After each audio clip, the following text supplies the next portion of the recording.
तो दोस्तों ये हमने अपनी पैकिंग कर ली है, बाइकिंग का पूरा सामान, टी शर्ट, जैकेट्स, ग्लव्स सब कुछ रख लिया है और हम बड़े एक्साइटेड हैं लेह में बाइक ट्रिप के लिए। और इसके साथ साथ हमने अपने ड्रोन्स, मोबाइल्स और कैमरास को भी फुल्ली चार्ज कर लिया है। यहाँ से हम बाई फ्लाइट जाएंगे from Delhi to Leh airport. So ये देखिए कितना बेहतरीन नज़ारा हिमाचल के ऊपर स्नो कैप्ड माउंटेंस का। और इसके बाद हम लेह एयरपोर्ट लैंड करेंगे। ले पहुंचते ही वहाँ की रेरिफाइड एयर में बिल्कुल सांस लेना थोड़ा मुश्किल हो जाता है, मगर और धूप भी बहुत तेज़ कड़ी धूप है।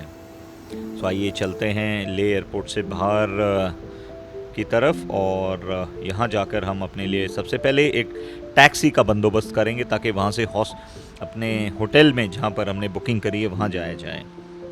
ये है ले का कुशोक बगुला इंटरनेशनल एयरपोर्ट। यहाँ से हमने अपने लिए एक टैक्सी करी है। हालांकि यहाँ से 4 से 5 किलोमीटर की दूरी पर ही है होटल, बट सामान के साथ पैदल जाना बहुत मुश्किल है। ये देखिए सामने की पहाड़ियाँ, यहाँ पर खरदुंगला पास है उन पहाड़ियों के ऊपर, और ये लेह के बेहतरीन रोड, पुरानी यादें, जगह जगह पर नेशनल फ्लैग्स लगे हुए हैं और आसपास काफ़ी इंडियन आर्मी की यूनिट्स हैं। ये है लेह का मेन मार्केट जिसमें से होते हुए अभी हम जा रहे हैं अपने होटल की तरफ। तो उम्मीद है हमारे फ्रेंड ने बाइक वहाँ पर ला दी होगी हमारे लिए, जो हम रेंट पे लेने वाले हैं 3 दिन के लिए। ऐसे बुद्धा के स्टैचू काफ़ी जगह लद्दाख में बने हुए हैं। ये है वहाँ का फेमस जोरावर फोर्ट, और ये सबसे ऊपर आपको दिख रहा है वाइट कलर का, ये है वहाँ का शांति स्तूपा। ये शहर के बिल्कुल बीचों बीच बना हुआ है जहाँ ये देखिए, ये है हमारी फेवरेट बाइक हिमालयन। तो इसी बाइक पे हम अगले 3 से 4 दिन बिताने वाले हैं। पहले बाइक का एक मोटा मोटा इंस्पेक्शन कर लिया जाए जिससे हमने बाइक ली है, ताकि उसके एक फ़ोटोग्राफ और वीडियो बना के रखना बहुत ज़रूरी है रेंटेड बाइक का, सो दैट जब आप बाइक जमा कराएं वापस उसको दें तो यदि कोई फॉल्स क्लेम्स हों तो you can fight for that. तो जहाँ जहाँ इसमें बाइक में काफ़ी स्क्रैचेस लगे हैं, बट इनसे इसके परफॉर्मेंस पे कोई असर नहीं पड़ेगा। ये देखिए, ये है द कोजी विला जहाँ पर हमने एक रात बिताई है, और अपना ट्रिप पेंगोंगसो और नुब्रा वैली से करने के बाद भी हम एक रात यहीं पर बिताएंगे। ये काफ़ी अच्छा होटल है, very spacious and very clean, and food is really amazing of this place. I really enjoyed this hotel. ये बाहर इन्होंने एक छोटा सा कैफ़े बनाया है जहाँ पर आप शाम को बैठ के बॉनफायर कर सकते हैं और यहाँ आपको बड़ी अच्छी फीलिंग आएगी। सो चलिए हम अपनी बाइक लेकर तैयार होते हैं पेंगोंगसो के ट्रिप के लिए। तो ये है ले मार्केट। कभी भी आप लद्दाख आएँ और पहली झलक मार्केट को देखने का आपका बहुत मन करेगा। एंड ये देखिए, ये है मेन मार्केट जो सेंटर रोड है ले का, एंड कितना ब्यूटीफुल लग रहा है। ऐसा लग रहा है जैसे कल ही यहाँ पर आए थे। ब्यूटीफुल फ्लैग्स और नीला आसमान, दिल्ली से आने के बाद यहाँ अलग ही फीलिंग आती है। यहाँ बाइक पे आपको फुल क्लोज्ड हेलमेट की ज़रूरत नहीं है, बस ये कि ठंडी हवा से बचने के लिए आप एक स्कार्फ पहन सकते हैं और you can use the open helmet ताकि आपको पूरी हवा का फ्रेश फील आए। यहाँ हर बाइक पे ऐसे लामा प्रेयर फ्लैग्स लगे होते हैं, एंड हिमालयन की तो बात ही कुछ और है। ये मेन सिटी मार्केट से होते हुए हम लोग अभी यहाँ से जाएंगे पेंगोंगसो लेक। लगभग हमें 4 से 5 घंटे लग जाएंगे, but it's a dream for every biker.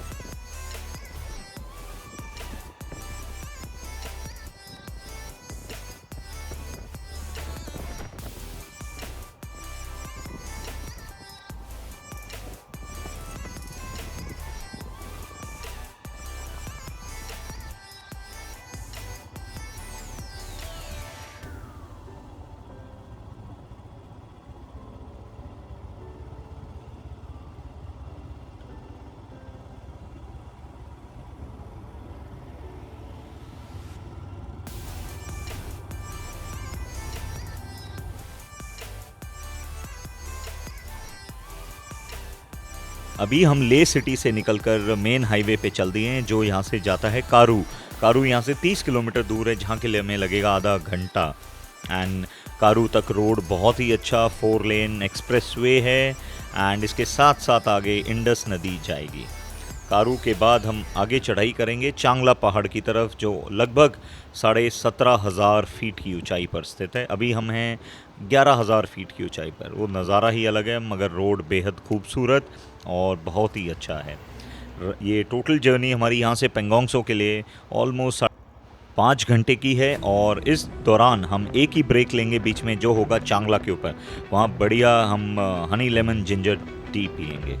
तो चलिए, लेट्स गो टू कारू।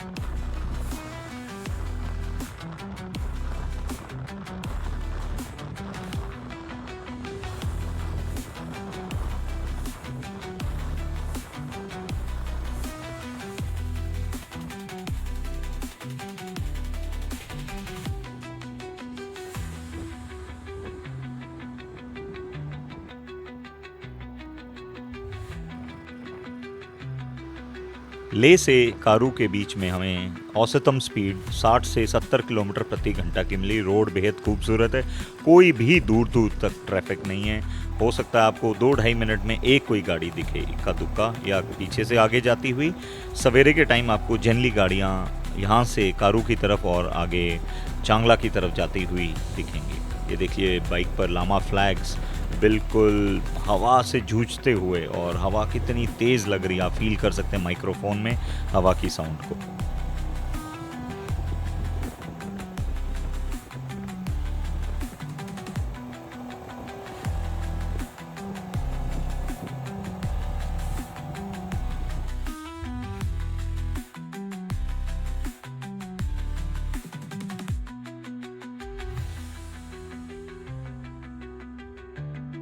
तो दोस्तों, ये हम पहुंच गए हैं चांगला पास। एक बार पहले इसका पूरा जायज़ा लिया जाए और चारों तरफ स्नो कैप्ड माउंटेन्स को देखा जाए। मेरे से केवल 50 मीटर की दूरी पर ये सारी बर्फ़ है, और अभी हम खड़े हैं 17,800 फीट की ऊंचाई पर।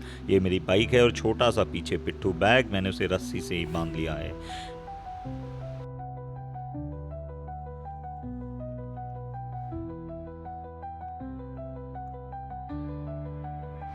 चांगला पास पर बहुत ज़्यादा सैलानी आते हैं, और सारे वहाँ रुककर इतने ठंडे टेम्परेचर में, इस समय तापमान वहाँ पर लगभग 10 डिग्री है, एंड हर कोई वहाँ पर हॉट टी या फिर हनी लेमन जिंजर टी ज़रूर पीता है। और इसके साथ काफ़ी लोग वहाँ ब्रेकफास्ट भी करके आके रुकते हैं, जो सुबह सुबह ले से 6 बजे या 7 बजे चले हों। सो ये है आपका चांगला पॉइंट, जहाँ पर आपको एक फ़र्स्ट एड मिलती है। वहाँ पर ब्रेकफास्ट का भी 1-2 शॉप्स हैं, वहाँ एक छोटी सी सोवेनियर शॉप है।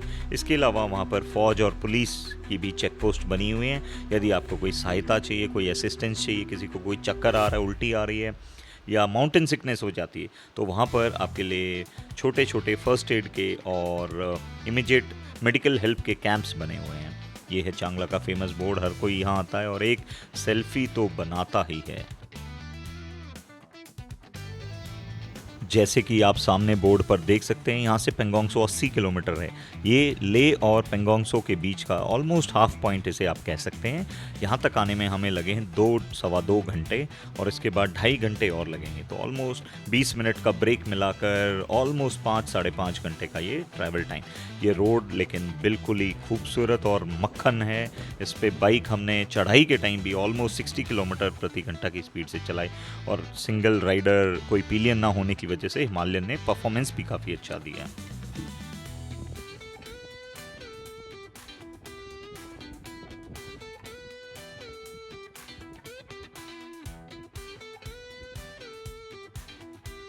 चांगला पास अपने आप में ही एक छोटा सा टूरिस्ट कॉम्प्लेक्स है। यहाँ पर काफ़ी प्रेयर फ्लैग्स लगे हुए हैं, और सैलानी यहाँ पे आधे घंटे से 1 घंटा भी रुकते हैं, और काफ़ी हर अलग अलग तरीके से फ़ोटो खिंचाते हैं।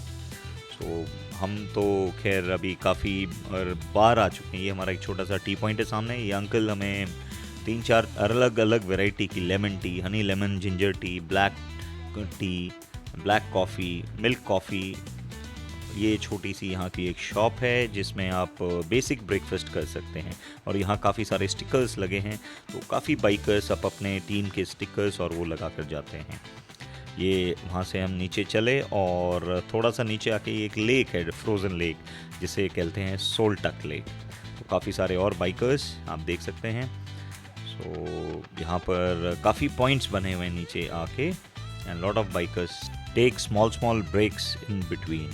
और इसके बाद हम सीधा अगला जो हॉल्ट है वो लेंगे नीचे तांगसे में। तांगसे से फिर आगे 40 किलोमीटर और बचेगा। ये देखिए कितना नीला गहरा आसमान, और ये हमारी बाइक, एंड बाइक का परफॉर्मेंस अभी तक बहुत ही अद्भुत रहा है। अभी अगला है पूरा डाउन स्लोप है यहाँ से तांगसे तक। ऑलमोस्ट हम 18,000 फीट से नीचे 12,000 फीट तक जाएंगे, तो 5 से 6,000 फीट की वो है। लेकिन हम इसमें ब्रेक्स का खास ध्यान रखना पड़ेगा, बिकॉज डाउन स्लोप पे जाते हुए ये ध्यान रखना है कि हम स्लिप या स्किड ना हो। ये काफिला चल दिया है, एंड लेट्स रीच एट तांगसे।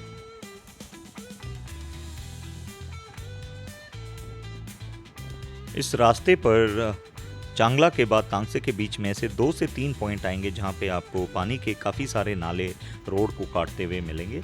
यहाँ पर हिमालयन बाइक को कोई इशू नहीं आएगा, एंड आराम से आप हिमालयन को निकाल सकते हैं। अगर किसी के पास लो क्रूज़र बाइक है जैसे मीटियोर 650 या फिर एनी हार्ले डेविडसन बाइक, तो आप बाइक को डैमेज कर सकते हैं। उसके लिए आपको असिस्टेंस चाहिएगा, या फिर इस एरिया को आपने पत्थर डाल के बराबर प्लेन करना पड़ेगा। ये खास ध्यान रखिए।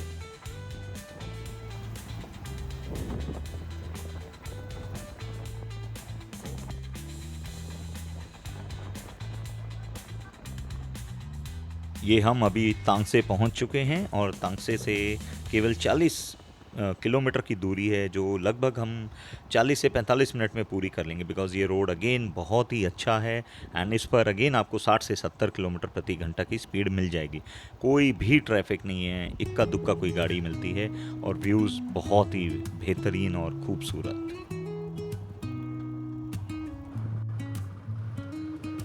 फौजी गाड़ी एक जय हिंद तो बनता है देश के नाम।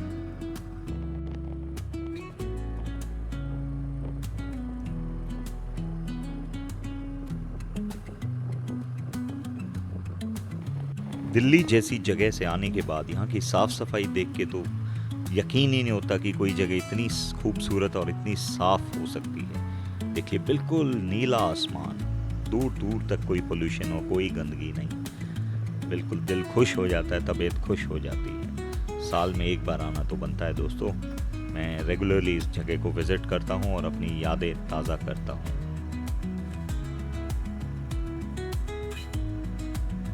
तो आइए आपको दिखाते हैं एक खूबसूरत नज़ारा। ये देखिए सामने वो नीला बीच में, that is the first view of Pangong so lake. Beautiful, बिल्कुल जैसे मूवीज़ में देखा हो, कभी 3 इडियट मूवी में देखा हो, बिल्कुल वैसा नज़ारा बार बार देखा मैंने। से काफ़ी देर मैं यहाँ रुका, 10-15 मिनट, और इस जगह को बिल्कुल कैमरे में कैप्चर किया और बिल्कुल फील ली, जैसे मतलब यकीन ही नहीं होता कि मैं पेंगोंग सो पहुँच गया हूँ। Please enjoy. ये हम लुकुंग पहुँच चुके हैं, and Lukung is the point जहाँ से पेंगोंग सो लेक शुरू होती है। इसके साथ साथ हम आगे बढ़ेंगे, और 3-4 जगह टूरिस्ट कैंप बनाए गए हैं सिविलियंस द्वारा। पहला है मान मेराक स्पांगमेक। ये 3-4 जगह हैं, ये देखिए, एक ब्यूटीफुल इंडिया का फ्लैग, एक जय हिंद इंडिया के नाम। चलिए आइए, और इस साथ साथ ये सामने आपको दूर कुछ घर और हट्स बने हुए दिख रहे हैं राइट साइड में, वो सारा एरिया है लुकुंग। वहाँ पर अपने टूरिस्ट के कैंप्स बने हुए हैं। हमने भी अपना एक हट वहीं पर बुक करी है। तो आइए चलते हैं लुकुंग। ये देखिए हम पहुँच गए अपनी जर्नी के बाद। काफ़ी टायर्ड, बाइक भी 5 घंटे से चल रही है और ऑलमोस्ट 18,000 फीट की ऊंचाई पर जाकर आई है। And this is my stay for today at Pangong Tso. यहाँ से व्यूज़ देखिए, सामने बिल्कुल पेंगोंग सो लेक है, और क्या चाहिए आपको रूम की विंडो से यदि पेंगोंग सो दिख रही है तो।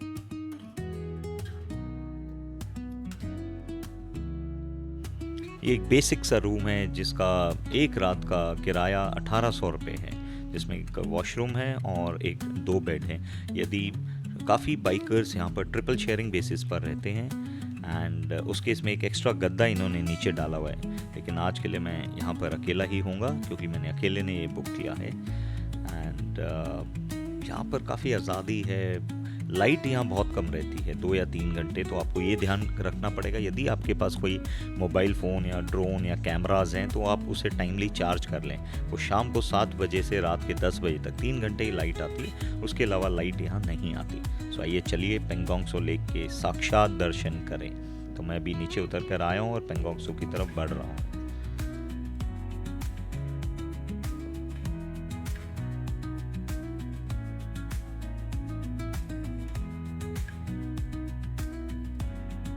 यदि बात करें मोबाइल नेटवर्क की, हाँ यहाँ पर एक डंडा आपके फ़ोन में आएगा, थोड़ी थोड़ी बात हो पाएगी। इंटरनेट बिल्कुल ही डाउन है। हालांकि काफ़ी टूरिस्ट लॉजेस में यहाँ पर वाईफाई की फैसिलिटी मिल सकती है आपको, बट यदि आपको मोबाइल पे बात करनी तो बाहर आना पड़ेगा और डोर मूवी की तरह कोई ना कोई ढोरा ढूंढना पड़ेगा, उस पर खड़े होके मोबाइल पे बात कर सकते हैं क्योंकि नेटवर्क यहाँ बहुत ही वीक है। एंड यहाँ से सारे आपको चाइना और उस तरफ लगभग 4 से 5 किलोमीटर की दूरी पर यहाँ से चाइना की साइड है। एंड हमारे मोबाइल का टावर उनका मोबाइल नेटवर्क पकड़ता है और उनके वहाँ हमारा इंडियन नेटवर्क भी आता है। ये है 3 इडियट्स के फेमस फोटो बूथ्स। आप देख सकते हैं वही स्कूटर जो 3 इडियट मूवी में यूज़ हुआ था, प्लस जब तक है जान वाली बुलेट आप देख सकते हैं वहाँ पर खड़ी हुई है। सो यहाँ पर आप 50 रुपये दे के एक सेल्फ़ी खिंचा सकते हैं। ये देखिए ब्यूटीफुल पेंगोंग त्सो। बाइकर्स का तो नशा ही अलग है दोस्तों। ये वहाँ ऐसे छोटे छोटे कैफ़ेज़ बने हैं जहाँ पर आप बेसिक फ़ास्ट फूड या डिनर एंड ब्रेकफास्ट कर सकते हैं। ये वहाँ का एक सबसे बेहतरीन रिजॉर्ट था, मगर इसमें हम ऑन द स्पॉट वहाँ पर पहुँचे और हमने कोई एडवांस बुकिंग नहीं करी थी, इस वजह से यहाँ पर रूम नहीं मिल पाया। हालांकि ये एस्थेटिकली थोड़ा सा ब्यूटीफुल और ख़ूबसूरत लग रहा है एंड इसका नाम है पाइन कॉटेज, बट यहाँ पर हमें बुकिंग नहीं मिल पाई, इसलिए हमने अपना जो पहले आपको दिखाया था वहाँ बुकिंग करी। सुबह उठते ही ये बेहतरीन नज़ारा मिले पेंगोंग त्सो आपके सामने, और क्या चाहिए, पूरी थकान दूर हो गई रात भर आराम कर कर। ये देखिए हमने अपना मॉर्निंग 6 बजे का व्यू है, ये सनराइज़ एट पेंगोंग त्सो, बिल्कुल मूवीज़ की तरह, बिल्कुल शांत, बस सिर्फ हवा के चलने की आवाज़ें आ रही हैं क्योंकि हवा बहुत तेज़ है। सो ये हम रेडी हो गए, चेकआउट कर लिया है एंड बाइक अभी हमने स्टार्ट करी है and today we'll be going back. And जाने का मन तो नहीं कर रहा है बट टाइम कम है, 4 दिन का ट्रिप है तो हमें वापस जाना पड़ेगा बिकॉज अगली रात हम नुब्रा में बिताएंगे और उसके बाद Ladakh and then back to Delhi. तो आइए एक और नज़र मारते हैं इस खूबसूरत लेक पर। सुबह तो अलग ही नज़ारा है, बिल्कुल ब्लू वाटर्स, ये देखिए, dream come true. I wish that you all should go at this place and enjoy this place। यहाँ आपको अपनी कोई बाइक ले जाने की ज़रूरत नहीं, आप वहाँ पर बाइक रेंट पर ले सकते हैं। 2000 रुपये पर डे पे आपको बाइक मिल जाएगी। एक स्टे आपको 2000 रुपये में किफ़ायती स्टे मिल जाएगा। वहाँ जाइए, रहिए, इंजॉय कीजिए, feel the air. But yes, मेरी तरह पागलपन मत कीजिए। आई डेंट एक्लिमेटाइज, पहले ही दिन में 15,000 फीट पे आके रुक गया, वो गलती आप ना कीजिए। आप एक दिन लद्दाख में रुकिए, एक्लिमेटाइज होइए, फिर अगले दिन वहाँ से बाइक राइड पे चलिए। But this trip was really memorable and I enjoyed every bit of this trip. मेरे पास छुट्टी कम होते हुए मैंने थोड़ा सा जो 3-4 दिन में निकाल सका मैंने निकाले और मैं आया, मैंने बाइक राइड करी और बहुत मज़ा आया। लवली मेमोरीज़ में अपने पुराने कुछ दोस्त जो यहाँ पर थे उनसे मिला, 2-3 फ्रेंड्स मेरी तरह ट्रिप पर आए थे उनसे मिला and had a very good time. तो all the best to all the bikers, but my request, follow the rules of this place, of this city, of this land, and the people here are very nice, very cooperative, so just follow the rules, don't dirty this place and don't overspeed, don't do rash driving, these people hate। चलिए एक और राष्ट्र के नाम जय हिंद, भारत का झंडा पेंगोंग त्सो पर लहराता हुआ। Thank you and happy riding.